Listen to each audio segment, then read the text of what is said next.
কোনো ঘটনার ভিতরে অন্যায়কে দেখতে পায়, তখন সেই ঘটনা তার হৃদয়কে তছনছ করে দেয়।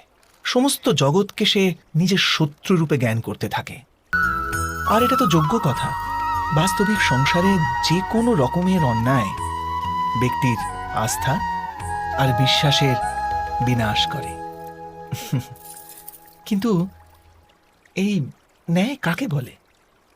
ন্যায়ের অর্থ কি?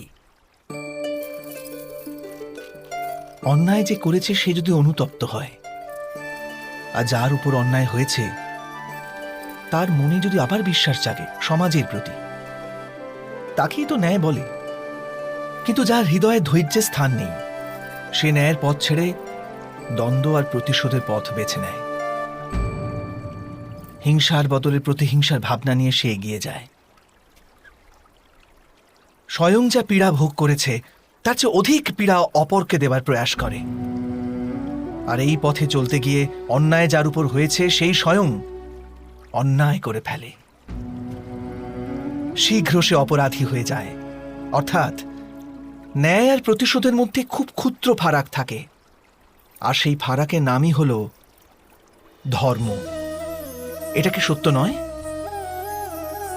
স্বয়ং বিচার করুন। দুই ব্যক্তি যখন নিকটে আসে তখন তারা একে অপরের জন্য সীমা আর মর্যাদা নির্ধারণ করার চেষ্টা অবশ্যই করে। আমরা যদি সমস্ত সম্পর্কগুলিকে বিচার করে দেখি, এই সমস্ত সম্পর্কের আধার সেই সীমারেখা যা আমরা একে অপরের জন্য নির্মাণ করি। আর যদি অজান্তে সেই দ্বিতীয় ব্যক্তি সেই সীমারেখা লঙ্ঘন করে, তাহলে সেই ক্ষণেই আমাদের হৃদয় ক্রোধে ভরে যায়। এই সীমারেখার বাস্তবিক রূপ কি আমরা কি কখনো বিবেচনা করেছি? নির্ণয় নেওয়ার মুহূর্তে আমরা সর্বদা কোনো অন্য ব্যক্তির উপদেশ, সূচনা, মন্ত্রণা বা পরামর্শকে আধার করে থাকি। আর আমাদের ভবিষ্যতের আধার হয়ে ওঠে আমাদের আজকের নেওয়া সিদ্ধান্ত।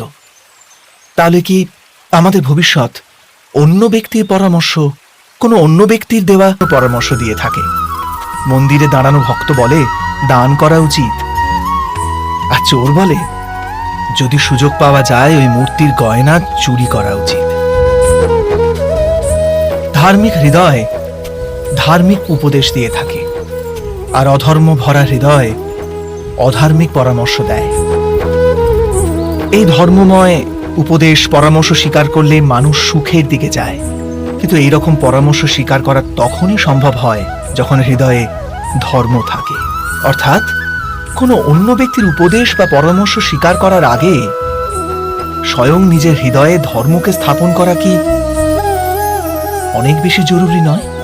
স্বয়ং বিচার করুন।